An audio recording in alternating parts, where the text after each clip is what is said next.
C'est avec un grand privilège qu'aujourd'hui, je m'entretiens avec cette femme que nous avons beaucoup vue dans les journaux dans la dernière année. Elle a été beaucoup dans les médias malgré sa courte carrière en politique. Ici Isabelle Etty et bienvenue sur le Balado Femmes d'Hockey présenté par IGA. Et oui, cette femme qui a tout un dossier chaud entre les mains, c'est-à-dire l'honorable ministre fédéral des Sports, Pascale Saint-Onge.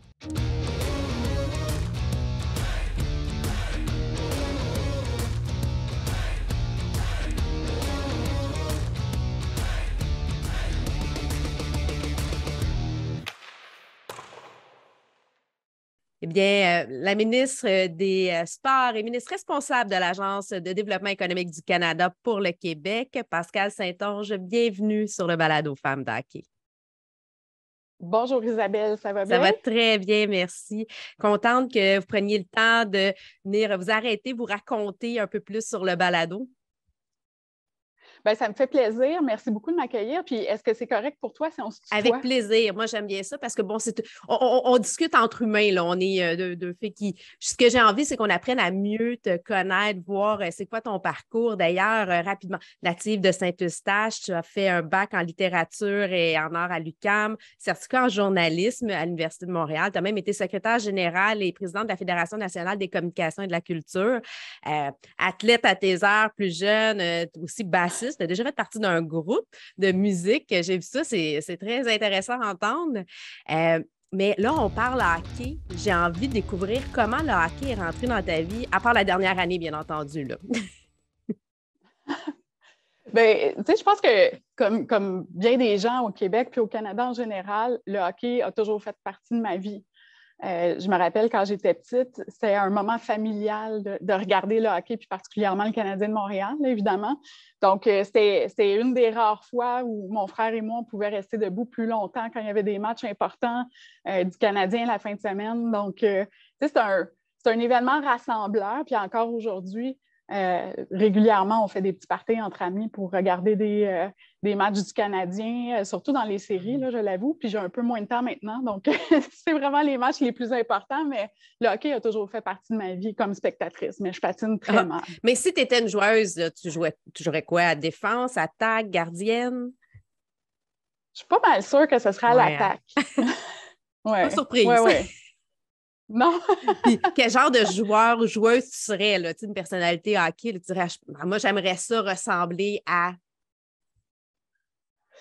Ben, il y en a beaucoup que de joueurs là, que j'ai beaucoup admirés.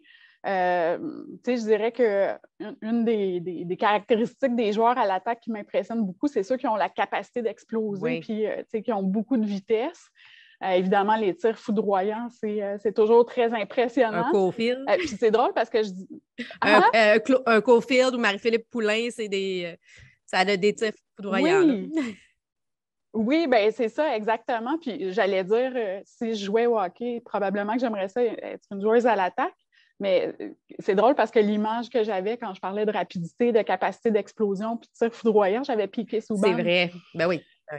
C'est vraiment un joueur flamboyant. Là. Donc, c'était parce qu'il a annoncé sa retraite, là, mais c'est un des joueurs là, que j'ai beaucoup aimé regarder. Tout à fait. Moi aussi, c'était un joueur qui était toujours plein d'énergie. Des fois, trop pour certains, mais moi, j'aime mieux avoir quelqu'un avec beaucoup d'énergie que moi. Puis, ça te représente aussi dans ta carrière politique. C'est quelque chose que tu es très actif. Ça fait juste 1 an que tu as été nommé et déjà, on te voit là, très active. Il y a plein de choses qui se passent. La journaliste en toi, je te donne l'occasion de rencontrer une personnalité hockey. Ça serait qui puis pourquoi? Wow, ça, c'est une bonne question. Puis, dans le fond, j'ai eu l'occasion hier de rencontrer des joueurs assez exceptionnels qui ont marqué la série du siècle de 1972. J'étais pas née à l'époque, mais j'en ai tellement entendu parler. Fait que j'ai eu la chance de parler hier à Ken Dryden, à Serge Savard, à Yvan Cournoyer. C'est des légendes du hockey. Donc, je te dirais que l'étudiante en journalisme que j'ai été a été ravie là, de pouvoir avoir ces conversations-là avec ces personnalités incroyables. Donc, j'ai été comblée de ce côté-là. Sinon, c'est sûr que la chose qui m'intéresse peut-être le plus en ce moment, c'est d'entendre les joueuses de l'équipe féminine pour leur expérience. Elles nous représentent depuis tellement d'années de façon absolument brillante et époustouflante sur la scène internationale. Puis en même temps, elles font face à de l'adversité pour pratiquer leur sport. Donc, c'est des athlètes qui m'impressionnent énormément. Donc, une grande force de la résilience, puis c'est pas juste facile de faire sa place. Bon, là, il y a une nouvelle équipe à Montréal, la Force de Montréal, mais les filles de l'Association professionnelle des joueuses continuent à militer pour avoir une autre ligue professionnelle avec toutes ces joueuses-là. Fait qu'on va voir ce que ça va mener. Mais et toi, qu'est-ce qui nourrit ta passion? Bien, tout d'abord, le sport a toujours occupé une place super importante dans ma vie, même si maintenant j'ai de la difficulté à l'insérer dans ma vie quotidienne. Mais je dirais, quand j'ai grandi, à partir de l'âge de 6 ans, j'ai commencé à faire de la natation de compétition jusqu'à l'âge de 17 ans. Ensuite de ça, j'ai joué au volleyball au niveau collégial puis universitaire. Puis depuis ce temps-là, j'habite en Estrie, c'est la Mecque du vélo, donc je pratique du vélo de gravel, du vélo de montagne. J'aime ça, faire de l'activité physique de façon générale. Donc, j'ai déjà une passion pour le sport, pour l'activité physique, pour j'aime beaucoup l'acte de se dépasser, d'aller au-delà de ses limites, d'essayer des nouvelles choses. Puis c'est un peu, je pense, cette drive-là aussi qui m'a amené en politique quand j'en ai eu l'occasion. Donc, je dirais que comme ministre des Sports, je m'accroche beaucoup à ces sentiments-là que j'essaie qui alimentent nos athlètes partout au Canada, puis de m'assurer qu'ils ont les outils pour réaliser leur passion, puis aller au bout de leurs rêves, puis en même temps représenter le Canada à l'échelle internationale, puis au pays. On a besoin des modèles comme ça, comme société. Puis c'est des moments aussi, quand on regarde nos athlètes compétitionner, où vraiment, peu importe nos origines, peu importe nos croyances politiques, peu importe notre background, notre statut, bref, ça rassemble les gens, le sport. Donc, ça et la culture, je trouve que c'est deux domaines qui sont souvent sous-estimés puis qui occupent une place tellement importante dans nos sociétés. Donc, c'est ça qui me drive dans mon travail. J'ai lu justement, pour toi, tu veux défendre l'égalité, la démocratie, la justice sociale. Pour toi, c'est important d'être présent puis d'avoir une inclusion. On veut s'assurer d'avoir une représentation de la société, puis c'est là qu'on va réussir à avoir des changements. Ça m'amène, bon, je ne peux pas ne pas passer à côté là, avec la situation d'Hockey Canada. Bon, tu n'as jamais hésité à te prononcer, tu as été présente, tu as dit que tu voulais qu'il y ait des changements réels, des nouvelles solutions. Justement, tu prends la diversité, c'est fondamental pour le changement. Comment on peut, en tant que gouvernement, faire une pression, changer justement, parce que, bon, dernièrement, vous avez donné des balises, mais on sent que ce n'est pas assez. Est-ce qu'on peut aller plus loin dans cette démarche-là? Parce qu'on s'entend que ça prend un changement là, au niveau de Hockey Canada.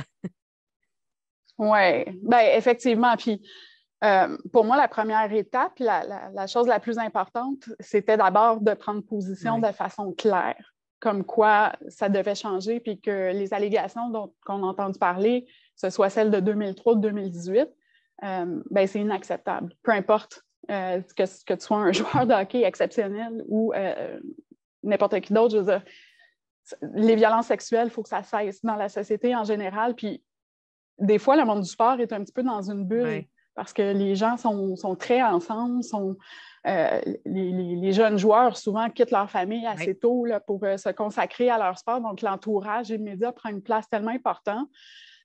Aussi, le sport, l'appui, l'éducation qui est offert par des fédérations sportives aux athlètes, c'est fondamental aussi pour, oui, former des athlètes, mais aussi former des humains décents, des bons citoyens, des personnes qui respectent les femmes, qui respectent nos lois, qui respectent la société. Donc, la première chose pour moi, c'était de démontrer que, comme ministre, ben, j'allais utiliser ma parole pour dire que ce n'était pas correct. Puis donner mon support aux personnes aussi qui prennent la parole puis qui osent dénoncer. Pour moi, ça, c'était fondamental. L'autre chose, ensuite, ben, c'est que je vais essayer d'utiliser tous les leviers qui sont à ma disposition dans le système sportif canadien pour amener ces changements-là. J'ai déjà pris des engagements importants, entre autres, là, de revoir les accords de financement pour améliorer les pratiques de gouvernance dans le monde du sport. Ça inclut Hockey Canada. pour avoir plus de diversité puis plus de transparence aussi dans l'administration des organismes fédéraux.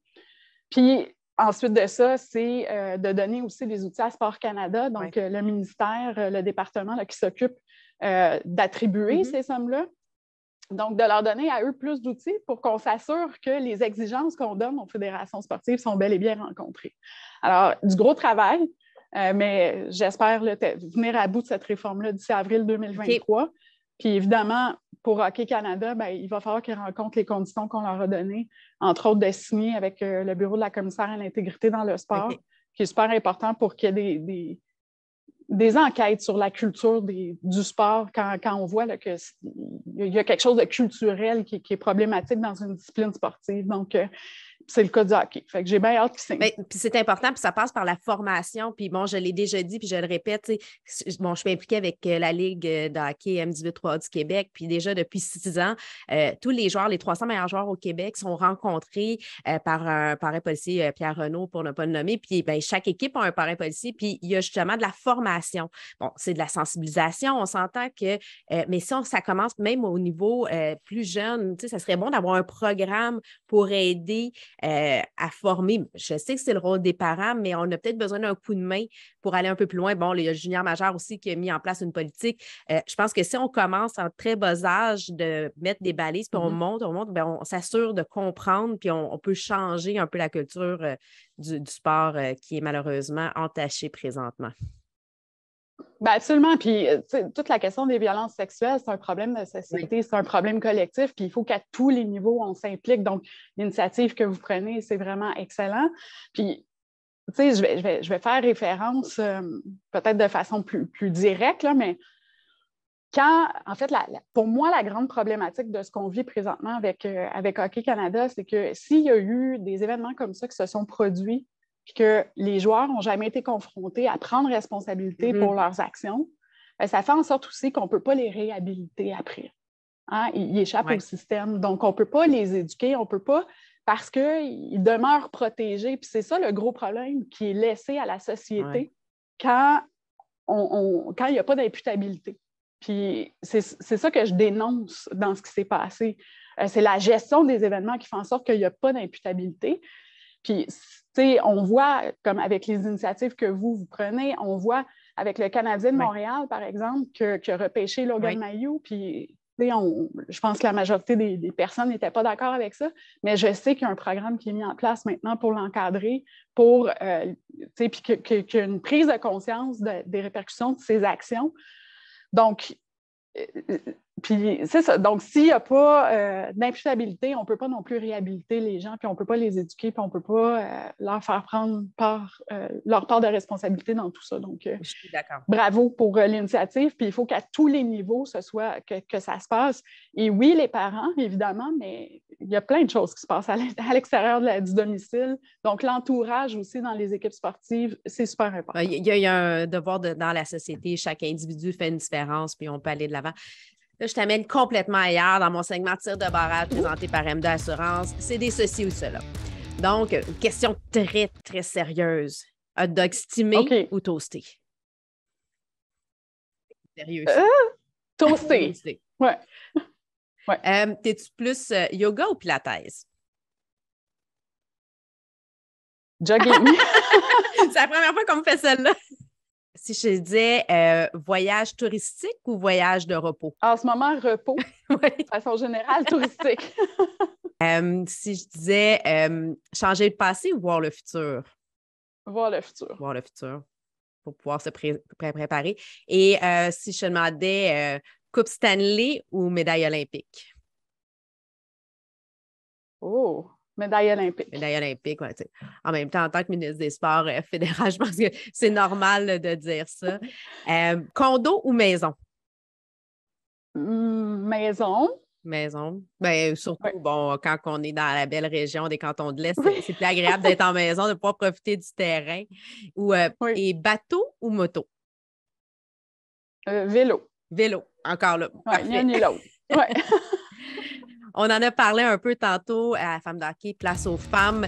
On aime mettre en valeur les femmes dans le sport, surtout dans le hockey, que ce soit au niveau athlète ou dans les médias ou une femme qui est dans l'ombre. Qui est la femme de hockey qui t'inspire, toi? Bien, je dirais, il y en a deux là, que je peux nommer, une athlète puis une journaliste parce que j'ai étudié en journalisme, entre autres. Mais Chantal Maccabé a été vraiment une pionnière là, du journalisme sportif. Puis j'ai l'occasion d'y parler ces temps-ci, puis je sais que toute la question des violences sexuelles aussi, puis de son implication au sein du Canadien de Montréal, là, ça fait une différence. Donc, c'est vraiment quelqu'un pour qui j'ai beaucoup d'admiration. Joueuse, ben, en ce moment, c'est Marie-Philippe Poulin. C'est notre grande représentante, une athlète exceptionnelle qui nous a fièrement représentés dans les derniers Jeux olympiques, qui a été porte-drapeau. Donc, beaucoup d'admiration pour elle. Je te comprends. On parle aussi de la place des femmes dans le sport, puis c'est un enjeu. 40% des athlètes sont féminines, malgré que les investissements ne sont pas à la hauteur. Je regardais au niveau des commandites, là, il y a des chiffres qui sont, c'est 57 milliards dans le monde qui sont investis en commandites sportives, puis moins d'1 milliard pour les femmes lorsqu'on parle de représentation médiatique. Comment toi, en tant que responsable des sports, tu peux faire une différence, tu peux aider justement à financer un peu mieux. Je sais qu'il y a un budget de 80 millions qui a été mis en place pour les initiatives de sport communautaire, mais est-ce qu'on peut aller plus loin pour les femmes? Oui, puis il faut. Hein? Il y a un programme spécial de 2 millions qui est spécifiquement pour les femmes, pour les inciter au sport, pour les aider à s'investir dans le sport, parce que c'est une problématique, c'est qu'à la base, il y a aussi moins de femmes que d'hommes qui pratiquent le sport puis l'activité physique dès le bas âge. Puis souvent, il y en a plusieurs qui abandonnent la pratique sportive au niveau de l'adolescence, là, au moment de la puberté et tout ça.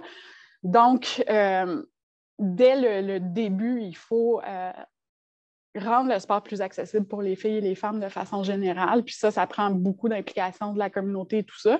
Mais je pense qu'on a aussi de plus en plus de modèles femmes. Puis le Canada à l'international, dans les derniers Jeux olympiques, une chance qu'on avait l'équipe féminine parce que c'est elles là, qui ont rapporté la plus grande part de médailles. Puis si je ne me trompe pas, ça c'est peut-être à vérifier, mais il me semble que j'ai cru entendre que lors des derniers Jeux d'été, l'événement sportif qui a été le plus regardé là, au niveau des codes d'écoute au Canada, c'était le match de soccer de l'équipe féminine, de la finale. Puis dans les Jeux d'hiver, c'était le match de hockey de l'équipe féminine. Donc, tu sais, il y a un engouement. Je pense que les gens sont intéressés à célébrer le succès des femmes dans le monde du sport. Donc, c'est encourageant pour la suite. Puis là, on va avoir une ligue professionnelle, mais il faut vraiment qu'à tous les niveaux, il y ait des efforts qui soient faits pour rendre l'accès au sport plus intéressant pour les filles et les femmes. Puis c'est pour ça là, qu'on investit, tu as mentionné 80 millions pour le sport communautaire, qui, oui, pour les femmes, mais aussi pour toutes les communautés qui ont peu accès au sport, pour les encourager dans la pratique sportive. Puis là, 2 millions là, aussi dirigés spécifiquement pour les femmes.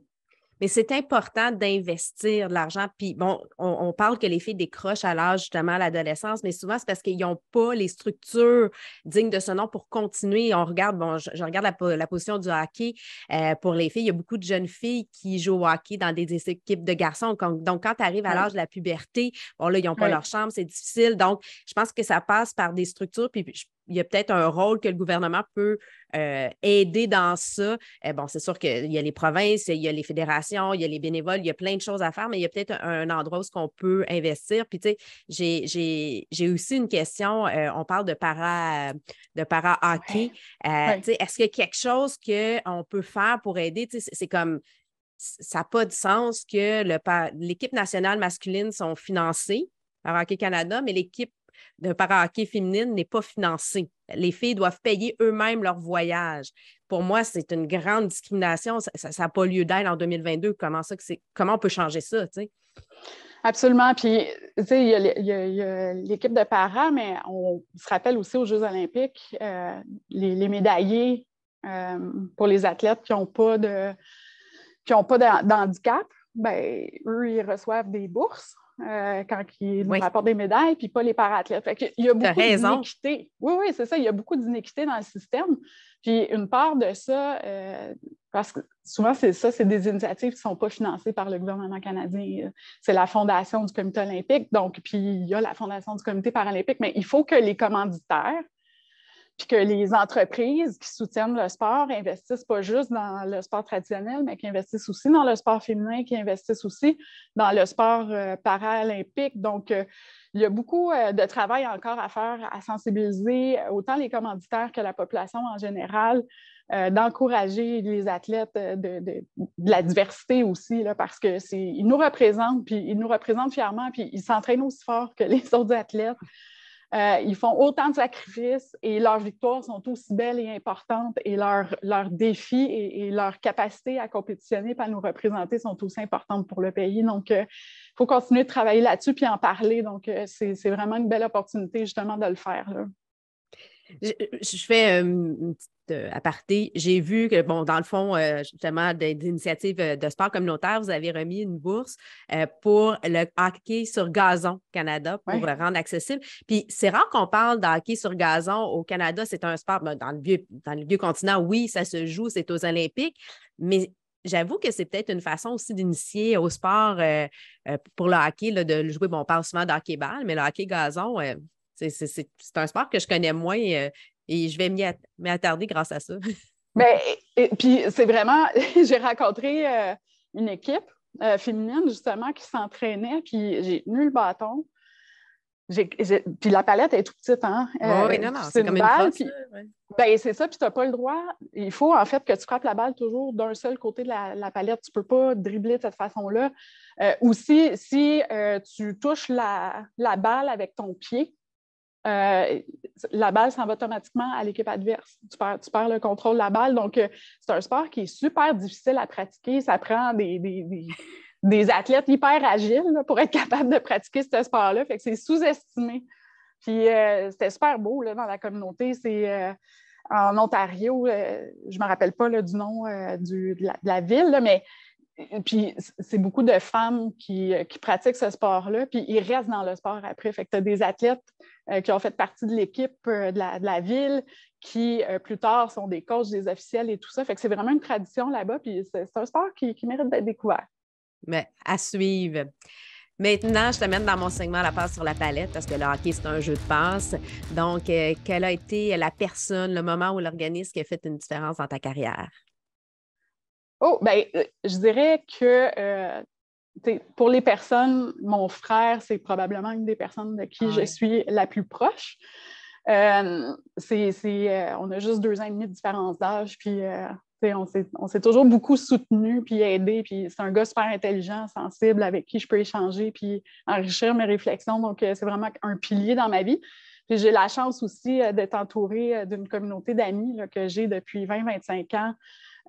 On se soutient. C'est d'autres personnes là, que je sais qui seront toujours là, peu importe que ça aille bien ou mal. Mm-hmm. Donc, pour moi, ça, c'est les personnes les plus importantes là, qui sont très près de moi puis, depuis longtemps, depuis toujours. Puis si je te donne l'occasion de faire une passe sur la palette à une personne ou un organisme, ça serait à qui? Bien, tu sais, dans les organismes en ce moment, moi, il y en a plusieurs que je soutiens, comme le Chaînon, par exemple. Oui. J'ai aussi donné à l'hôpital Sainte-Justine. Il y a tellement de causes aujourd'hui. Quand on a la capacité de soutenir un tout petit peu, bien, ça fait souvent une très grande différence, que ce soit dans la recherche médicale ou que ce soit pour aider les femmes qui vivent la violence conjugale. Ça, pour moi, c'est des causes qui me tiennent énormément à cœur. Puis l'autre chose, je salue beaucoup les centres d'action bénévole. J'en ai visité plusieurs, puis quand j'ai le temps dans ma circonscription d'aller donner un coup de main à un centre d'action bénévole, c'est des gens là, qui donnent des dizaines, des centaines d'heures par année, qui aident, qui apportent, qui font vraiment une différence dans les communautés. Donc, je les salue, puis c'est ça. Je vais aller vous voir bientôt aussi à Brome-Missisquoi, la gang à Cowansville, à Magog et tout ça. Ils sont tellement motivants. Mais dans la société, les bénévoles, on le voit aussi dans le hockey un peu partout. Ouais. Sans eux, plein de choses ne se feraient pas. Fait que donc, oui, merci à tous les bénévoles, peu importe dans les organismes, dans le sport, à l'école, un peu partout. Merci à vous parce que c'est ce qui fait qu'on y arrive quelquefois qu'on ne pourrait pas y arriver.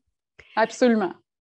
J'ai aussi envie de t'amener rapidement, puis tu as été la première ministre fédérale à être ouvertement, à déclarer ouvertement, ce qui se passe à la maison. Puis pour moi, c'est pas nécessaire, mais je trouve que c'est important quand même de montrer, comme que c'est possible, peu importe. On parle beaucoup de diversité, puis on est rendu en 2022 et j'étais surprise de lire ça, que tu étais la première à avoir déclaré ouvertement là, ton orientation sexuelle. Ça m'a comme un peu choquée de savoir que ça se passait justement qu'en 2022 au Canada, tu sais. Bien, j'avoue que j'ai été surprise aussi quand j'ai pris conscience de ça. Puis en même temps, c'est important d'avoir de la diversité autour des tables de décision. On a parlé de Hockey Canada tantôt.